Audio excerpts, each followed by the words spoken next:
सो ये वीडियो मेरे ऐसे उन भाइयों के लिए है एवं बहनों के लिए भी जो अपना लद्दाख 2025 का प्रिपरेशन करने का स्टार्ट करने वाले हैं या करने का सोच रहे हैं। जो मेरा कुछ छोटा मोटा एक्सपीरियंस रहा है लद्दाख का, मैं वो शेयर करूंगा। तो आई थिंक जो भी ये वीडियो देखेगा उसको कुछ ना कुछ चीजें तो क्लियर हो ही जाएंगी। सो थोड़ा सा कॉन्टेक्स्ट में दे दूं कि मैंने ये बाइक एक्सपल्स जो है मेरी, ये मैंने ली थी लद्दाख करने के लिए ही। और मैंने अपनी पहला राइड बाइक लेने के 1.5-2 महीने के बाद ही किया था। जून जुलाई में मैंने बाइक लिया था और अगस्त सितंबर में मैंने किया था। क्रैच से सब कुछ मैंने स्टार्ट किया था, चाहे वो बाइक प्रिपरेशन, चाहे बाइक प्रिपेयर करना हो, चाहे लगेज लेना हो, चाहे राइडिंग सेफ्टी गियर्स लेना हो, हेलमेट से लेके हर चीज, बजटिंग कैसे करनी है। मेरा ट्रिप भी थोड़ा लंबा ही था, ऑलमोस्ट 1.5-2 महीने का ट्रिप था मेरा। तो आइडिया यही रहेगा कि इससे हेल्प मिले आपको। बेसिकली 5 पॉइंटर है जो मुझे डिस्कस करने हैं, और पांचों प्रिपरेशन से रिलेटेड ही है। सो मेंटली कैसे प्रिपेयर करना है खुद को, फिज़िकली कैसे प्रिपेयर करना है खुद को, लगेज कैसे अपना प्रिपेयर करना है, और आइटनरी कैसे प्रिपेयर करना है, और लास्ट में फाइनेंसेस कैसे प्रिपेयर करने हैं। सो बेसिकली ये पांचों जो पॉइंट है, ये मैं खुद, जो मेरा खुद का एक्सपीरियंस है, मैं वही एज ए एग्ज़ाम्पल बताऊँगा। तो उसको एज अ रेफरेंस पॉइंट रख के आगे पीछे करके it can help you.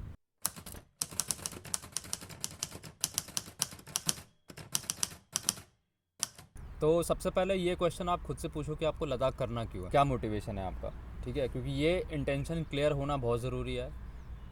Ladakh आप ट्रैवल करने के लिए कर रहे हो, या फ़ोटोग्राफी के लिए कर रहे हो, रील बनाने के लिए कर रहे हो, अपना यूट्यूब चैनल चमकाने के लिए कर रहे हो, ठीक है, एक एक्सपीरियंस के लिए कर रहे हो, किस चीज़ के लिए कर रहे हो? क्योंकि ये ऐसा टाइम है ना भाई, ये ऐसा जर्नी होगा जो शायद बहुतों को दोबारा मौका नहीं मिलता।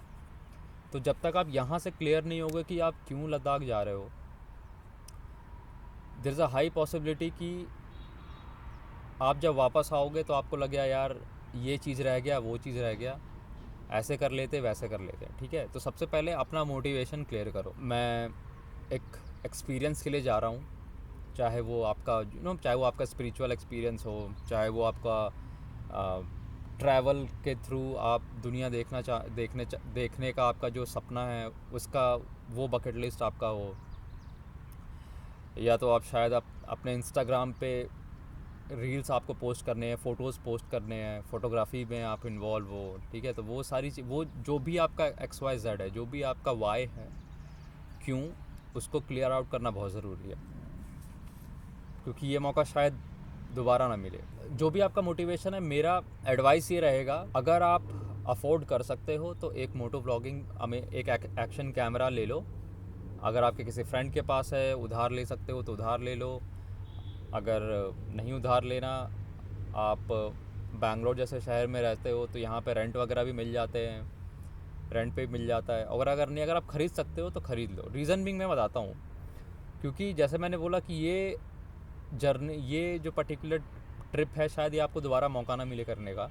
और ये ट्रिप ऐसा है कि बहुत बहुत से लोग, 95% लोग कर भी नहीं पाते अपने लाइफ में। तो ये आपकी ज़िंदगी में एक अचीवमेंट की तरह हमेशा रहने वाला है। तो इसको, एक्शन कैमरा पोर्टेबल होता है, इजी टू यूज़ होता है, मैं इसलिए बोल रहा हूँ। आप अपने चिन पे लगाओगे, आप क्या देख रहे हो आप वो रिकॉर्ड कर सकते हो। उसके बाद वापस आके अगर आपको यूट्यूब पे डालना है आप यूट्यूब पे डालो, आपको नहीं डालना है आप मत डालो, अपने लैपटॉप पे रखो, अपने टीवी में रखो। टाइम टू टाइम, आज से 2 साल बाद, 3 साल बाद, 5 साल बाद, 20 साल बाद, अपने 40s में, 60s में, जब भी आप उसको पलट के देखना चाहोगे तो आप देख पाओगे, वो मेमोरीज़ को दोबारा जी पाओगे। मैं पर्सनली लद्दाख एक्सपीरियंस के लिए गया था। मैंने अपने फ़ोन में भी रिकॉर्ड किया था, मैंने अपने एक्शन कैमरे से भी रिकॉर्ड किया था, और जितना मैंने रिकॉर्ड किया वो, ट्रस्ट में, अभी भी मुझे लगता है कि इनफ नहीं था। वो कुछ चीज़ें ऐसी थी जो लगती हैं कि अरे यार शायद वो भी, जैसे स्टार गेजिंग की मेरे पास एक भी फ़ोटो नहीं है, क्योंकि मैं उस मोमेंट में इतना गायब था कि मेरे पास एक भी फ़ोटोज़ नहीं है उसकी। और ऐसे मल्टीपल चीज़ें हैं, मतलब एक अभी एग्ज़ाम्पल दिमाग में आया तो, बट वो दिमाग में है लेकिन फ़ोटोज़ नहीं है, तो शायद उस फ़ोटो के लिए मैं दोबारा जाऊँ, ठीक है? तो वो एक बैलेंस आपको बनाना है।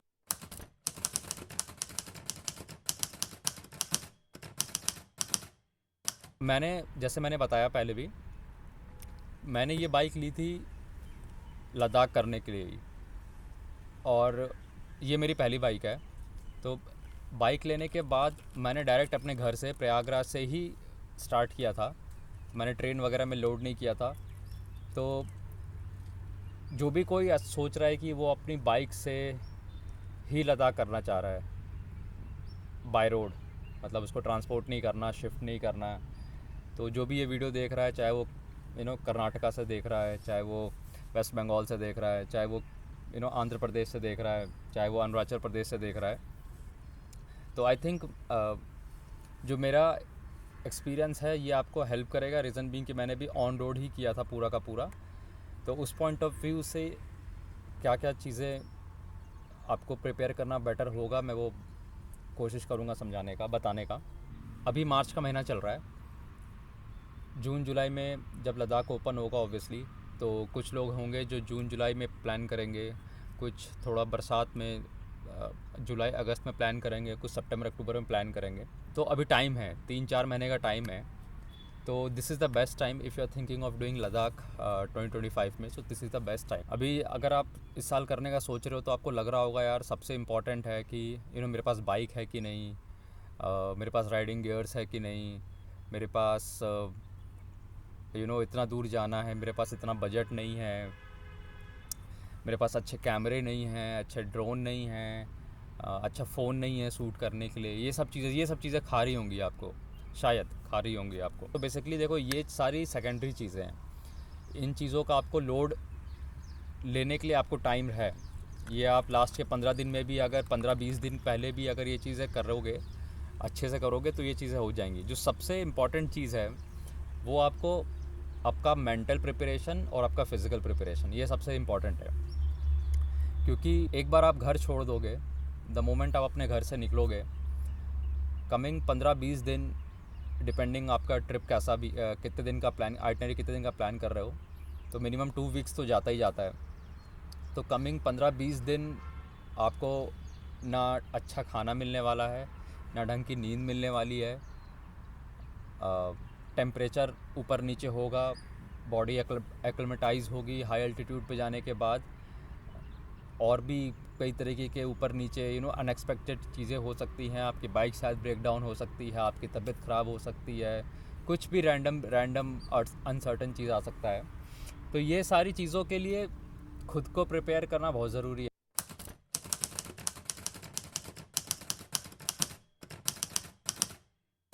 क्यों ज़रूरी है और क्यों आपको अभी से अपने आप को फिज़िकली प्रिपेयर करना शुरू कर देना चाहिए। तो जैसा भी मैंने बोला कि 15-20 दिन, 25 दिन, 30 दिन, जितने भी दिन का आपका ट्रिप होने वाला है, आप एक बार आपने घर छोड़ा, आपको ढंग का खाना नहीं मिलेगा, ठीक है। आप बाहर का ही ढाबे में खाओगे, और वो भी एक बार पहाड़ों में पहुंचने के बाद मोस्टली मैगी पे ही जिंदा रहोगे। हाँ, एक्साइटमेंट रहेगा, उस एक्साइटमेंट में शायद आपको भूख भी ना लगे, बट इवेंचुअली आपकी बॉडी को चलाने के लिए एक्साइटमेंट से ज़्यादा खाने की ज़रूरत होती है, ठीक है। मुझे याद है मैंने अपना जब ट्रिप स्टार्ट किया था, तो वो स्टार्ट करने से पहले ऑलमोस्ट 1.5-2-3 महीने पहले मैंने वर्कआउट वगैरह करना स्टार्ट कर दिया था। उसका रीज़न ये कि सबसे पहली चीज़ तो ऑब्वियसली, जैसे मैंने बोला, आपको फिज़िकली अपने आप को जितना अच्छा प्रिपेयर कर सकते हो उतना करना है आपको, क्योंकि मल्टीपल एस्पेक्ट हैं। खाना एक पॉइंट हो गया, देन आपका हाई एल्टीट्यूड एक पॉइंट आएगा, देन लैक ऑफ स्लीप एक पॉइंट आएगा, देन डेली आपको 400, 500, 600 किलोमीटर बाइक चलाना है, तो उसका फटीग एक चीज़ आएगा, देन कुछ भी अनसर्टेनिटी हो सकती है जो कि आपका फ़िज़िकल और आपका मेंटल आपको फिज़िकली और मेंटली चैलेंज करेगा। देन भगवान ना करे कि आपकी तबीयत ख़राब हो जाती है, आपका फूड पॉइजनिंग हो जाता है, या फिर आपको कुछ रास्ते में अनहोनी हो जाती है, तो वो भी एक बहुत बड़ा पॉइंट है। तो मेरा बोलने का मतलब ये है कि आप अभी से वर्कआउट शुरू कर सकते हो, रनिंग शुरू कर सकते हो, साइकिलिंग शुरू कर सकते हो, कोई भी स्पोर्ट्स में अगर आपको इंटरेस्ट है तो वो शुरू कर सकते हो। खुद को बॉडी को आने वाले 2-3-4 महीने के लिए जब तक आप ये ट्रिप स्टार्ट नहीं करते, खुद को एक प्रॉपर डाइट में, प्रॉपर वर्कआउट प्लान में डालो, ठीक है। खुद को फिज़िकली प्रिपेयर करो उस चीज़ के लिए, अपने बॉडी को जितना स्ट्रॉन्ग कर सकते हो, जितना फ्लेक्सिबल कर सकते हो, जितना अपने इम्यूनिटी सिस्टम को बेटर कर सकते हो, वो एक उतना बेटर आपको रहेगा।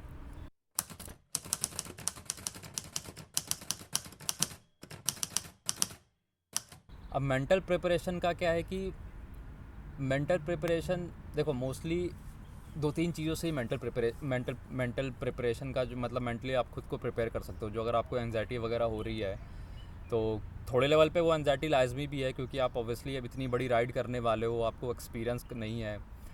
15 दिन, 20 दिन, 25 दिन, 30 दिन आप कभी रोड पे रहे नहीं, हाईवे मतलब अलग अलग स्टेट आपने cross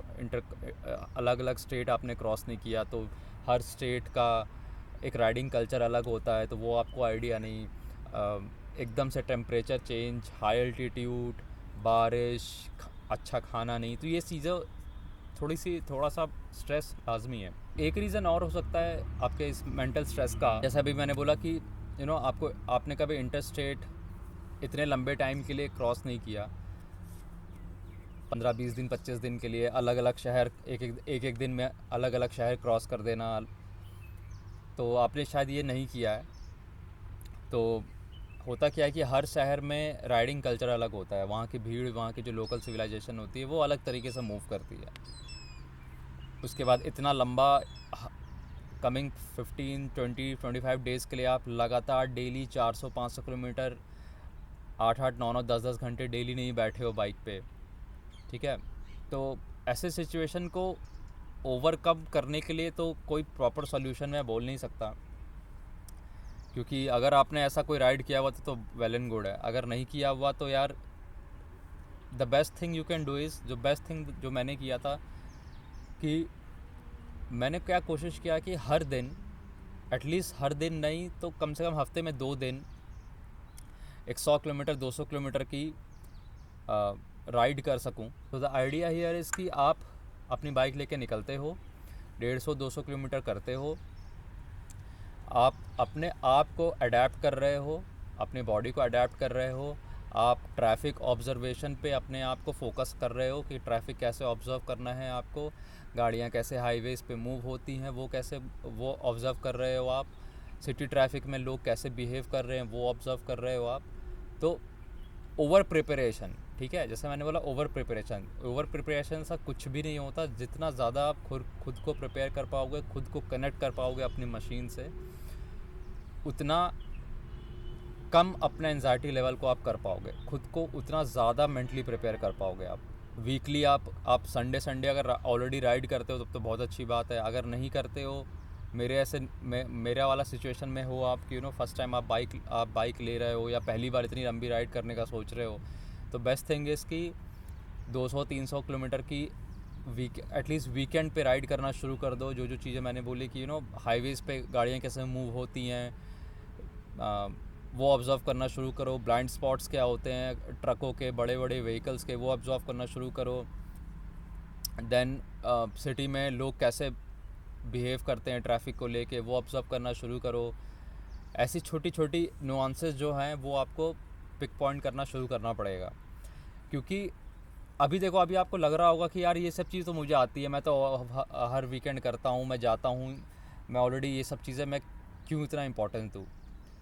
see the thing is कि जब आप वीकेंड राइड करते हो या ब्रेकफास्ट राइड करते हो तो क्या होता है कि आप 200, 400, 500 किलोमीटर जो भी करते हो दिन का या वीकेंड का, तो it's very easy in comparison to Ladakh जैसा ट्रिप जब आप कर रहे हो, जो कि आप 15-20 दिन 30 दिन तक रोड पे ही रहने वाले हो, 2000, 2500, 3000 किलोमीटर करने वाले हो।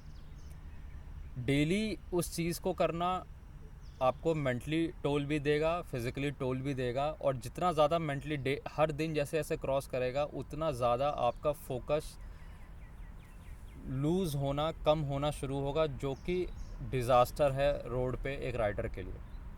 तो इसलिए जितना ज़्यादा खुद को मेंटली आप प्रिपेयर कर पाओगे, जितना ज़्यादा अपने दिमाग को ये चीज़ बोल के न्यूरोलॉजिकली अपने आप को प्रिपेयर कर पाओगे, उतना बेटर है आपके लिए।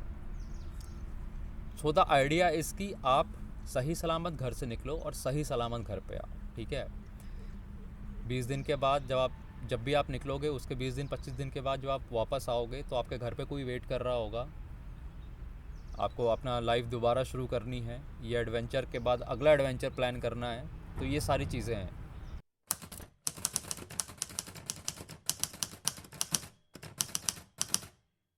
जैसे मैंने बोला कि मेरे पास एक्सपल्स है, मतलब मैंने इसमें सैडल स्टे वगैरह नहीं लगा रखा, तो मैंने बस क्या किया था, मैंने एक वाइट्रा का बैग लिया था। वो बैग का डिस्क्रिप्शन में डाल दूँगा। 62 लीटर का कुछ रहा होगा। ठंड बहुत ज़्यादा होती है वहाँ पे, उसके लिए आपको मतलब मैं पर्सनली ठंड रेजिस्ट नहीं कर पाता बिल्कुल भी, तो मैंने ठंड के कपड़े बहुत ज़्यादा लिए थे। कैंपिंग करने का भी आइडिया था, तो एक मैंने स्लीपिंग बैग भी लिया था। हालांकि अब लगता है कि वो स्लीपिंग बैग थोड़ा ज़्यादा ही हो गया, मतलब वैसे काम आया था हमें स्लीपिंग बैग, एक मतलब सिचुएशन ऐसा रहा, अनसर्टन सिचुएशन वैसा हुआ था कि स्लीपिंग बैग काम आया था। तो एक स्लीपिंग बैग लिया था -4 डिग्री टेम्परेचर तक वाला। मेडिकल किट आप प्रिपेयर कर लो, बेसिक बुखार की दवाई, उसके बाद पेट ख़राब की दवाई, सर दर्द की दवाई। उसके बाद आप हाई एल्टीट्यूड पे जाओगे, कुछ लोग शायद ये सजेस्ट करते हैं कि ब्लड थिनर वगैरह लेने का। मैंने पर्सनली नहीं लिया था। मेरे साथ वाले जो राइडर थे उन्होंने उसमें से एक बंदे ने ऑक्सीजन सिलेंडर वगैरह, वो छोटा वाला जो ऑक्सीजन कैन आता है वो लिया हुआ था। आप वो भी ले सकते हो, क्योंकि हाई एल्टीट्यूड पे मतलब 18,000 19,000 जब आप खारदुंगला चढ़ोगे, जब आप उमलिंगला कर रहे होगे, तो कुछ लोगों को प्रॉब्लम होती है सांस की, कुछ को नहीं होती है। तो बेस्ट केस सिनेरियो अगर आपको लेना है तो आप ले सकते हो, या तो आप कॉन्फिडेंट हो अपने बॉडी को लेके, आपको आइडिया है, तो you can skip that part, ठीक है। उसके बाद ORS जितना ज़्यादा होगा उतना ज़्यादा ORS कैरी करना, बिकॉज ORS, क्योंकि जब आप राइड स्टार्ट करोगे तो यार देखो, अपने घर से जब आप राइड स्टार्ट कर रहे होगे तो वो एक्सट्रीम गर्मी का टाइम होगा। जब तक आप उत्तराखंड हिमाचल पहुंचोगे, तब मनाली पहुंचने लगोगे, तब जाके कहीं आपको वो रिलीफ मिलेगा। तो बॉडी को हाइड्रेट रखना बहुत ज़रूरी है, तो ORS रखना, ठीक है। ठंड के कपड़े हो गए, एक्स्ट्रा मोजे, एक्स्ट्रा अंडरवियर, रेनकोट वगैरह। रेनकोट ऑब्वियसली रेन लाइनर आपको रखना ही पड़ेगा, बरसात से भी बचाएगा और ठंड से भी बचाएगा। आपको एक मेडिकल किट अपना प्रिपेयर करना ही करना है, भगवान ना करे वो यूज़ में आए, वो जैसा आप पैक करके ले जाओ वैसा ही पैक करके आ जाए, वो तो बेस्ट चीज़ है। देन आप अपने बाइक का स्पेयर पार्ट रख सकते हो, जैसे क्लच केबल, वो आपको डिपेंड करेगी आपकी बाइक की कंडीशन पे। अगर आपकी एकदम ब्रांड न्यू बाइक है तो नहीं भी रखोगे तो चलेगा। जैसे मेरी ब्रांड न्यू बाइक थी, बट स्टिल मैंने एक ट्यूब रखा था मैंने, क्योंकि ट्यूबलेस नहीं है ये, तो ट्यूब रखा था मैंने। एक एक्सीलेटर वायर रखा था मैंने, और आई थिंक एक स्पार्क प्लग रखा था, और एक या 2 बॉटल मैंने मोबिल ऑयल के रखे थे, ठीक है। तो आपका बाइक जैसा भी है, जो भी है, उसके अकॉर्डिंग समझ के आप बाइक के स्पेयर पार्ट रख सकते हो। को और शौक है तो आप टेंट ले आ सकते हो। खाना, अगर आपको वहाँ वादियों में बैठ के मैगी बनाना है, लेकिन देखो यार, जितना ज़्यादा लाइट वेट ट्रैवल करोगे ना, उतना ज़्यादा इन्जॉय कर पाओगे। उतना जहाँ मन करेगा वहाँ ऑफ रोड उतर गए, जहाँ मन किया वहाँ बाइक लगा ली। जितना ज़्यादा लगेज आप रखते चले जाओगे, उतना ज़्यादा आपको डिफ़िकल्टी होगी। तो कोशिश करना कि लाइट वेट ही ट्रैवल करो।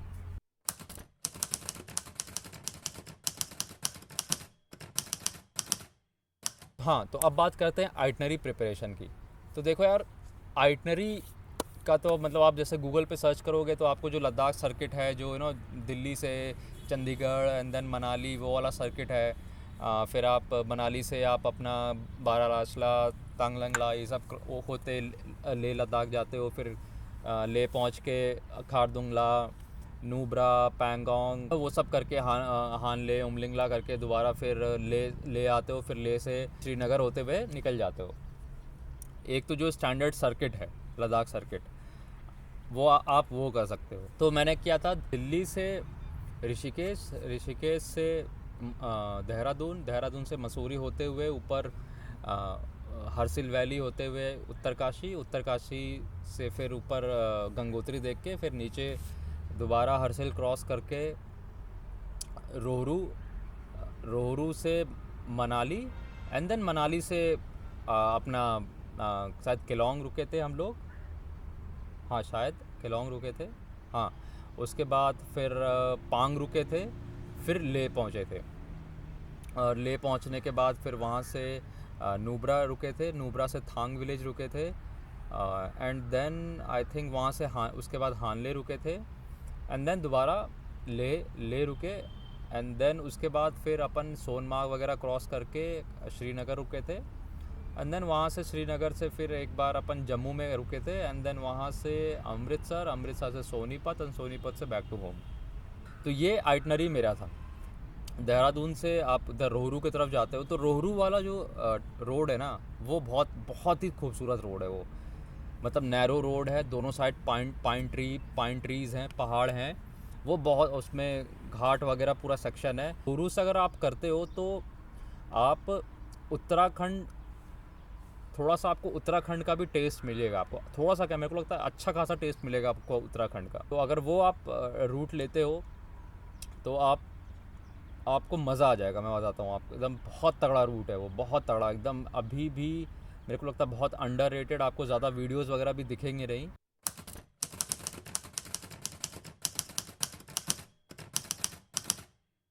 अब देखो, फाइनेंस को आपको ना यहाँ पे दो भाग में काटना है, मतलब दो भाग में डिवाइड करना है।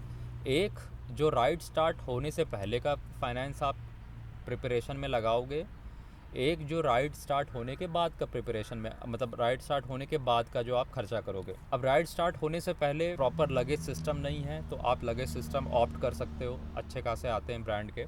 मैंने जो लिया था वाइटेरा का, कुछ 3,500 का पड़ा था, 62 लीटर का। It was more than sufficient, ठीक है। उसमें आप जरीकेन वगैरह का सबका स्लॉट है, आ जाता है वो।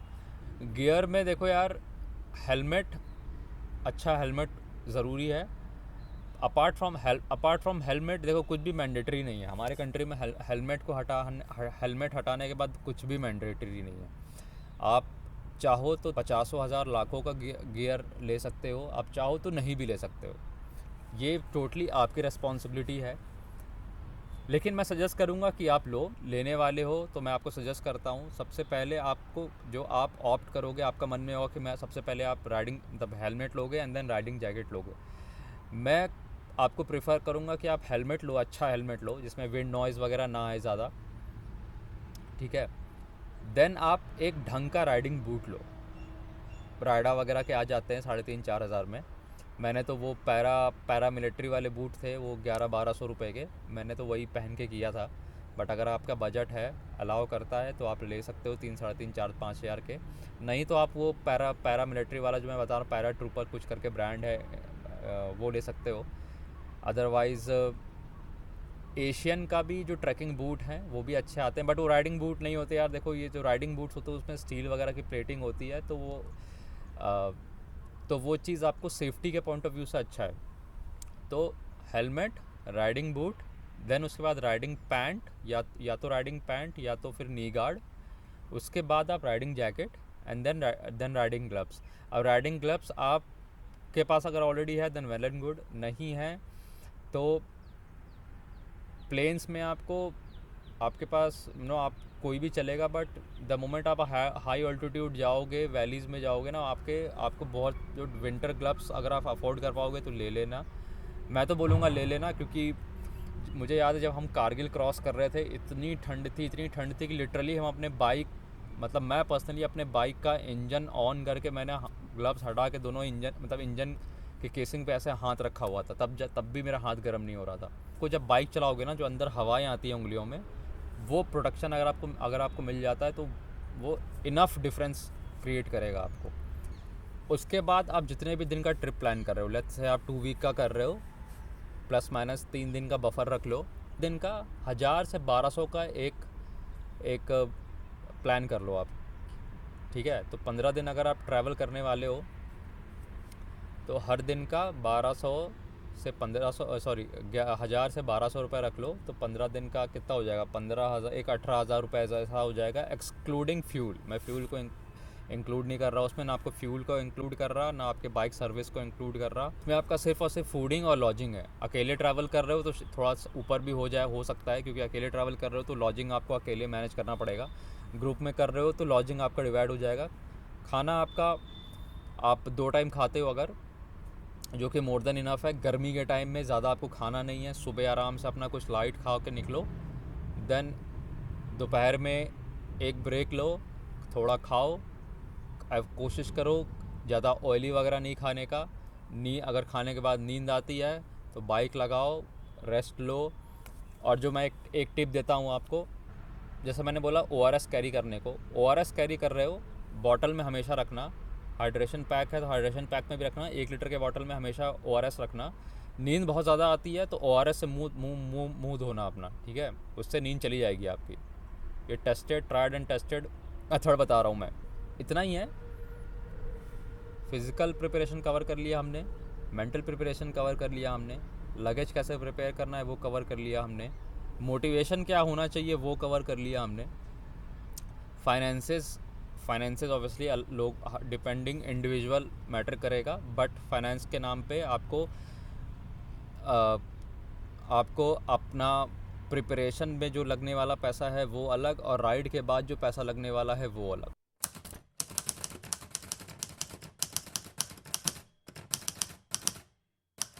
अपार्ट फ्रॉम दिस, बाइक, देखो बाइक आपकी क्या है, कैसी है, कितनी पुरानी है, कितनी चल चुकी है, इसका आइडिया आपको होगा। जाने से पहले मैं बोलूँगा उसको अच्छे से सर्विस कराओ। जो जो चीज़ आपको डाउट लगता है कि चेंज होनी है उसको चेंज कराओ। बेनिफिट ऑफ डाउट बिल्कुल लेके नहीं चलना है। बाइक सर्विस कराने के बाद एटलीस्ट उसको 300 से 400 किलोमीटर उसको चला के देखो, क्योंकि 300-400 किलोमीटर में आपको पता चल जाएगा सर्विस होने के बाद अगर कुछ प्रॉब्लम दे रही है तो आपको वो पता चल जाएगा, आप उसको जाने से पहले रेक्टिफाई कर पाओगे। ये नहीं कि कल सर्विस से लेके आए आज आपको राइड पे निकलना है, क्योंकि ये अगर आपने किया और आपके बाइक में कुछ ऊपर नीचे हुआ तो आप फिर रास्ते में आपको लेने के देने पड़ेंगे, वो एक अलग सरदर्दी है। गो टू स्पेयर पार्ट्स जो कि कंज्यूमेबल्स होते हैं, जो टूट सकते हैं, ये रख सकते हो आप। ब्रेक पैड तो आई थिंक यार 4000-5000 किलोमीटर चल जाते हैं, तो ब्रेक पैड तो मैं सजेस्ट नहीं करूँगा। बट अगर आप बहुत दूर से आ रहे हो, लेट्स से आप कर्नाटका कन्याकुमारी से शुरू कर रहे हो, तो ऑब्वियसली आप रख सकते हो। रीज़न बिंग कि मैं सजेस्ट नहीं करूँगा कि देखो यार मोस्ट ऑफ द जो दिन आप अपना स्पेंड करने वाले हो वो आप ऐसे प्लेन्स में करोगे, शहरों में करोगे। यहाँ पे आपको सर्विस सेंटर मिल जाएंगे, आप कहीं भी रुक के, कहीं भी किसी भी एक स्टेट पे रुक के आप जहाँ आप अकॉर्डिंग टू आपका जो भी रिटर्न किलोमीटर होगा आप सर्विस करा सकते हो। मेन चैलेंज आएगा वो जब आप पहाड़ों में जाते हो। वैसे पहाड़ों में जाने के बाद अगर आपका जैसे अगर क्लच केबल टूट गया, एक्सेलेटर केबल टूट गया, ठीक है, या फिर लेट्स से ऑयल लीक हो गया, या फिर चेन आई थिंक पंचर हो गया, तो ऐसी चीज़ें, तो इन चीज़ों से रिलेटेड आपको स्पेयर पार्ट जो भी रिलेटेड चीज़ें हैं आप इसको ही कैरी करो। बाकी देखो यार, जैसे मैंने बोला ओवर प्रिपरेशन जैसा कुछ नहीं होता ट्रैवलिंग में। वो आप जब आप ट्रैवल अपना ख़त्म करोगे, घर आओगे वापस, तब लगेगा अच्छा यार ये बच गया, ये फालतू रख लिया था, ये फालतू रख लिया था। तो यार ये वीडियो यहीं तक था। आई होप कि आपको पसंद आया होगा। बाकी यार मेरे पास कोई फैंसी सेटअप नहीं है, तो इसलिए ऐसे ओपन में आके बात कर लेता हूँ मैं। यहाँ कोई है भी नहीं तो ईजी रहता है मेरे को। तो अगर आपको कोई भी क्वेरी है तो आप कमेंट बॉक्स में कमेंट करके पूछ सकते हो, या फिर इंस्टाग्राम पे आप पर्सनली कनेक्ट कर सकते हो। तो जो भी मेरा एक्सपीरियंस है, जो भी पर्सनली आपके इंक्वायरीज़ हैं, जो मेरे एक्सपीरियंस है, मैं आपको बता पाऊँगा तो आपको हेल्प हो जाएगा, ठीक है।